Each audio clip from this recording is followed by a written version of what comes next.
messieurs, bonsoir. Quand on construit un nouveau bâtiment, on place stratégiquement des sorties de secours en cas d'incendie. Quand on est allergique aux abeilles, il faut savoir comment bien utiliser son épipène.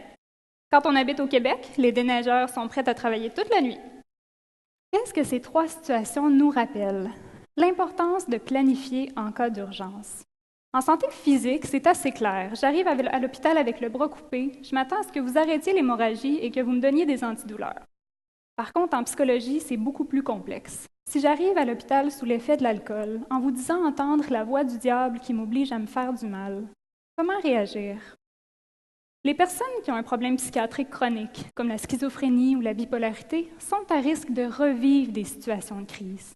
Et si elles présentent un danger, pour elles-mêmes ou pour les autres, on doit parfois utiliser des mesures qui vont à l'encontre de leur volonté, comme la restriction physique ou l'injection d'un tranquillisant. Mais mettez-vous à leur place. Voudriez-vous que ça se passe autrement?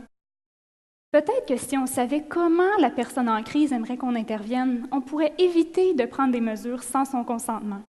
Alors, la personne pourrait collaborer, par exemple, avec une infirmière ou un travailleur social, pas au moment où elle entend la voix du diable, mais avant, pour anticiper les situations de crise. Et ça, c'est l'équivalent de notre épipène en cas de réaction allergique ou de nos sorties de secours en cas d'incendie. Il faut déterminer en avance ce qui l'aiderait à reprendre le contrôle. Ça nous rappelle l'histoire d'Ulysse et son équipage, qui, pour ne pas se laisser envoûter par le chant mortel des sirènes, se mettaient des bouchons de cire dans les oreilles. Alors l'idée est de partager aux autres ce dont on a besoin, dans les moments où on a de la difficulté à penser clairement et à bien s'exprimer. En santé mentale, on appelle ça un plan de crise conjoint. Là, je suis certaine que vous dites tous, mais quelle idée formidable! Qu'est-ce qu'on attend pour le faire? Ça paraît simple, mais l'implantation d'une nouvelle pratique comme celle-là comporte plusieurs obstacles cliniques, éthiques et administratifs. Par exemple, les professionnels et les usagers vont-ils s'entendre sur le choix des moyens à utiliser? Que fait-on si la personne change d'idée au moment de la crise? Comment s'assurer que les interventions en communauté et celles à l'hôpital soient concordantes? Avons-nous les ressources financières nécessaires pour le faire? Alors, c'est à tous ces enjeux que j'ai réfléchi dans le cadre de ma thèse et pour lesquels j'ai proposé des solutions. Avec l'aide de 42 cliniciens, gestionnaires et usagers, j'ai donc développé un protocole d'implantation du plan de crise conjoint.